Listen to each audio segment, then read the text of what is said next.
welcome back. We have 3 more wine tasting, wine experiences today, and if you're new here, welcome. If you are returning, I'm so glad that you're back. You probably saw the last winery tour that we did. Today we're going to be going to Frank Family Vineyards, Mia Carta, which is a tasting room in downtown Napa, and Brasswood, both the restaurant and the tasting room. Before we go into the wineries, what are we doing? Why are we here? So I live in Napa and I don't work for the wine industry in any way.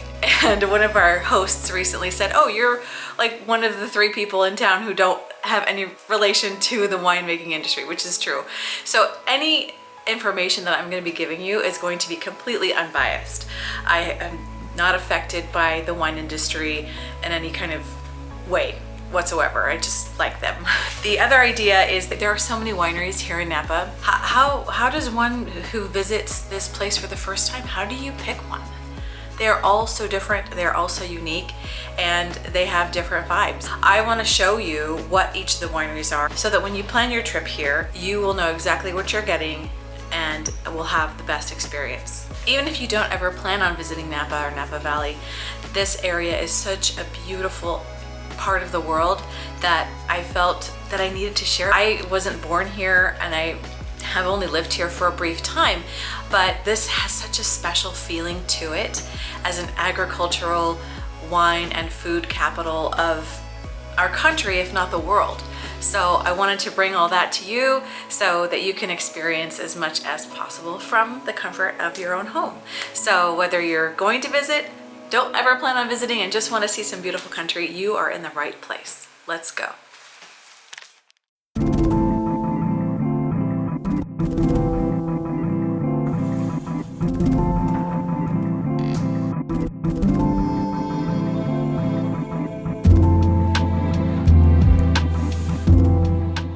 Our first stop is at the Frank Family Winery. This winery is a local favorite. It wins awards almost every year for Best Overall Winery or Best Estate Winery, Best Place for a Picnic, and it really is beautiful.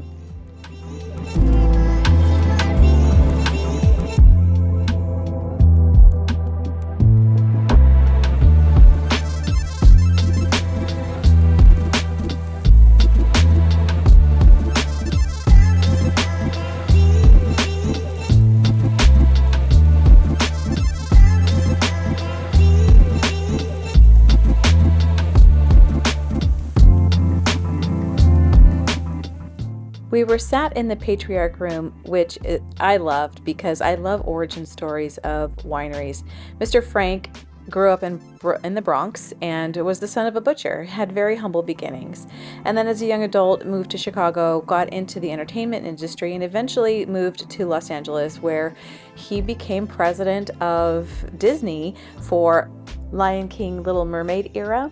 So there are a lot of really cool collections and pieces of memorabilia to look at while you are having your tasting or afterwards, like this baseball bat collection. There's a giant Pinocchio right when you enter. And then there's the Hollywood room where they have some Emmys, and it's actually where Marilyn Monroe stayed when this yellow house was actually a house just on the winery for Mr. Frank's guests.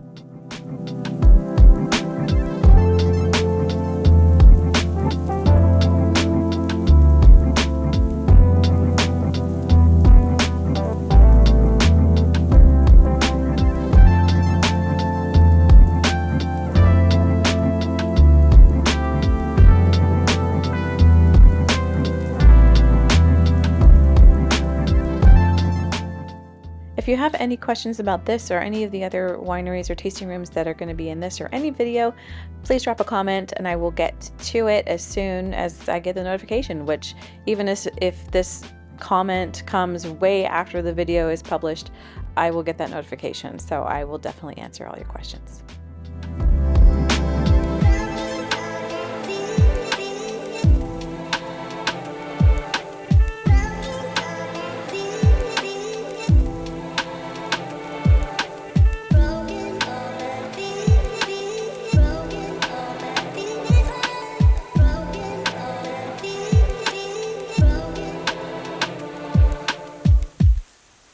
There are a couple of different experiences that you can book when you make your reservation, and you could have a picnic with bottle service for $25. You can have a porch tasting. You can have an elevated tasting. There are a lot of different ways to experience this winery, which I love options. So that's really fun.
Next up, we're going to be going to First Street, which is downtown, and going to the Mia Carta Tasting Room. So this tasting room has wines from 4 different wineries in the Bay Area, and you get to pick a flight, or you can pick a glass, whatever you like, and just explore some other things that might not necessarily be available from a winery in Napa Valley. So that's a really fun option if you want to take a broader stroke of the California regions.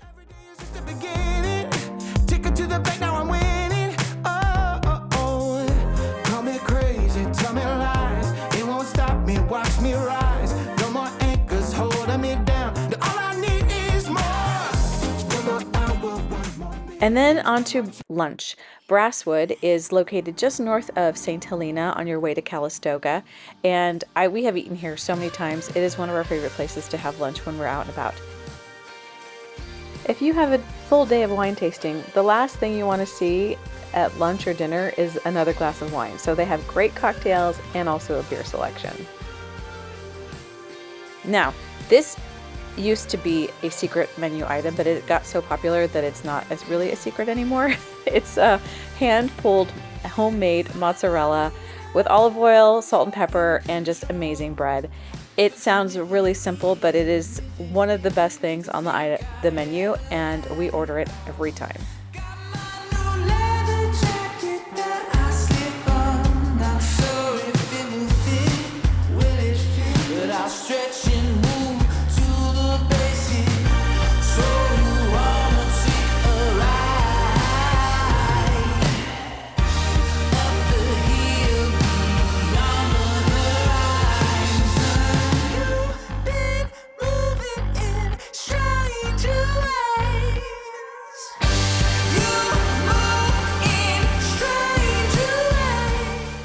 This is the tuna niçoise salad that is great. It has tons of protein and really tasty.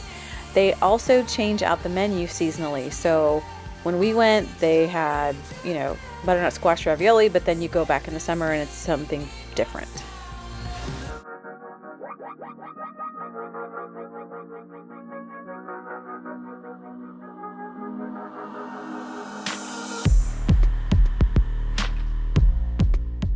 So I knew they had a tasting room, but we had never been because we just go for lunch.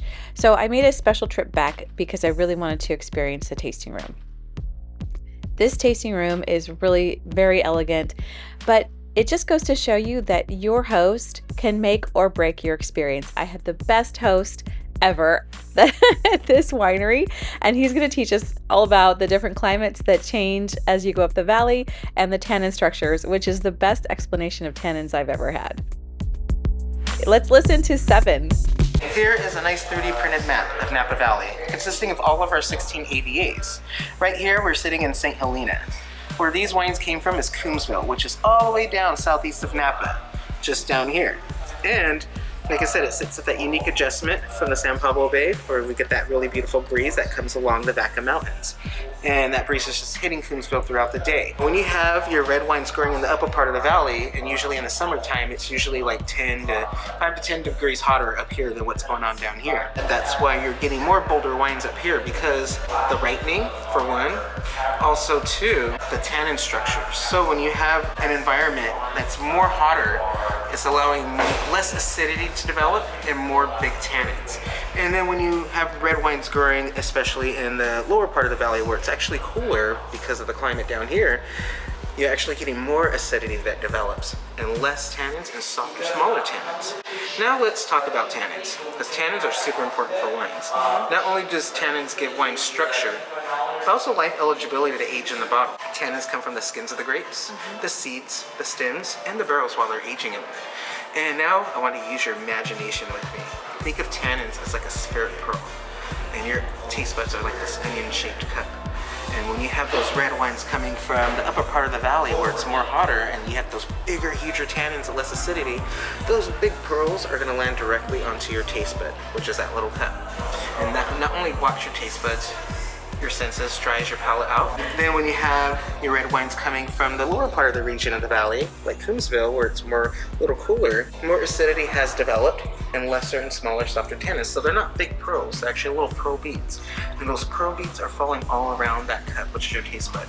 Some are landing in it, but it's allowing more fruit and acidity to come in and take its role. You'll still get a slight, but you're getting that structure, but it's that perfect balance of structure. Yet with that fruit really cutting into sensation and flavor. And that is a perfect way I can really kind of break down tannins. Alrighty, so up next we are going to pour our 2019 Cabernet Sauvignon. And right next to that glass, I'm actually going to pour side by side its older brother, what I call it. And that's the 2017 Cabernet Sauvignon. Kind of fun fact of Coombsville, I would say. And that's that, like I said, unique adjustment. It sits in the San Pablo Bay. That gets that really nice Pacific breeze. And then, to top it off, more acidity and smaller, softer tannins that develop within the fruit.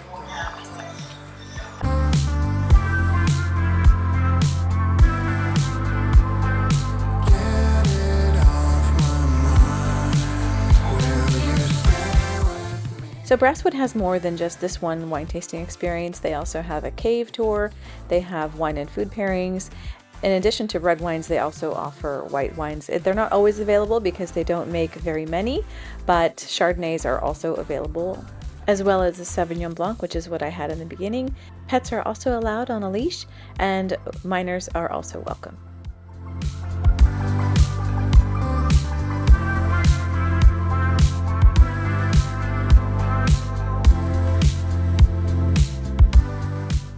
After the wine tasting experience, I needed some lunch.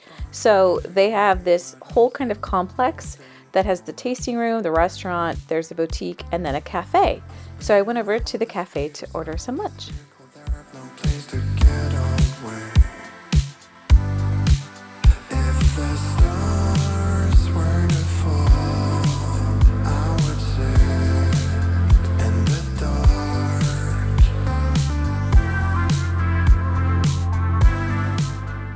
This is a great cafe. It has, again, cocktails because sometimes you just can't have another glass of wine. Breakfast options, coffee, of course, and then lunch that you can order for them to make fresh, or they have a whole like grab and go section. So depending on how much time you have in between your wine tastings, it's a great option because you can get a bunch of different things.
And while you wait, you can pick up some souvenirs, wine-themed souvenirs, of course.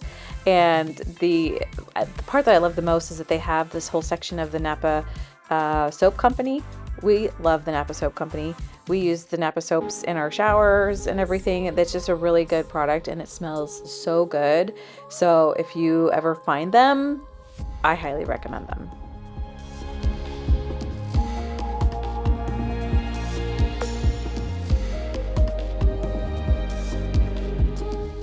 Had the grilled chicken sandwich, which was really good. It had this nice slaw on it, and they came with fries. Just hit the spot perfectly.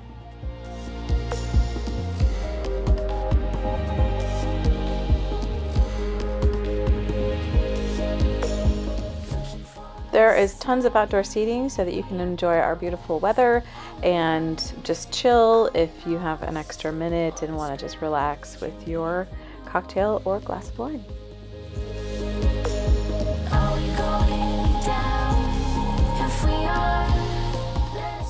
There's also this boutique off to the side, which is really great. They have a lot of really great finds in there too, so I would recommend checking that out.